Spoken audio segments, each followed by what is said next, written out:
professeur Tipiche, donc je suis épidémiologiste au service d'épidémiologie du CHU Tizi Ouzou. Donc on a préparé cette journée pour la célébration de la journée mondiale de l'hygiène des mains. Donc en fait, elle est célébrée dans tous les hôpitaux du monde. Sa journée, c'est le 5 mai, donc avec les préparatifs et notre disponibilité. Donc on l'a organisée pour ce jour.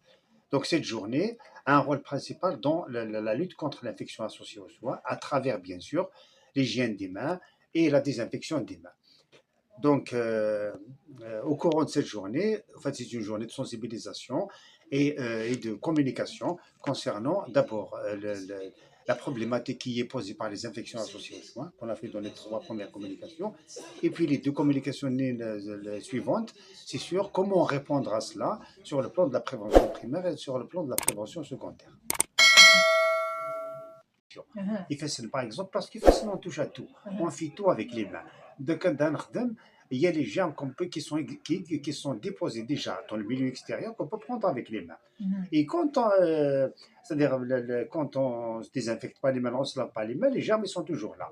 Et puis, au milieu de soins, quand on fait les soins, on risque de contaminer les patients. Et quand on prend des choses sur le plan de l'alimentation, etc., pour soi-même, on risque aussi de nous contaminer.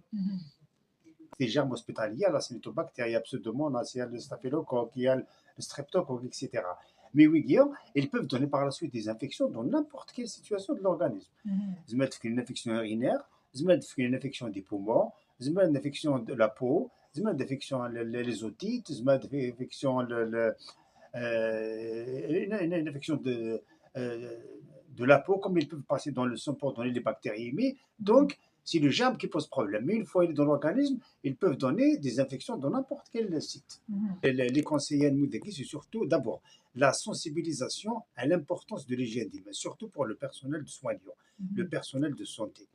Parce que le personnel de santé, le contact avec les patients, et que cette hygiène des mains fait partie des protocoles de soins. Les protocoles de soins, c'est-à-dire il faut respecter un protocole pour aller examiner, effectuer les soins chez un patient.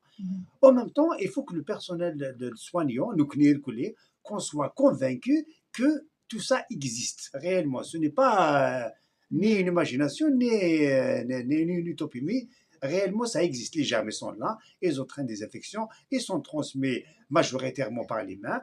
Donc revenir à la désinfection des mains, qui respecte qui respecte une technique de désinfection des mains, ce qui permet l'absence de transmission, donc on ne va pas transmettre et on ne va pas contaminer les patients.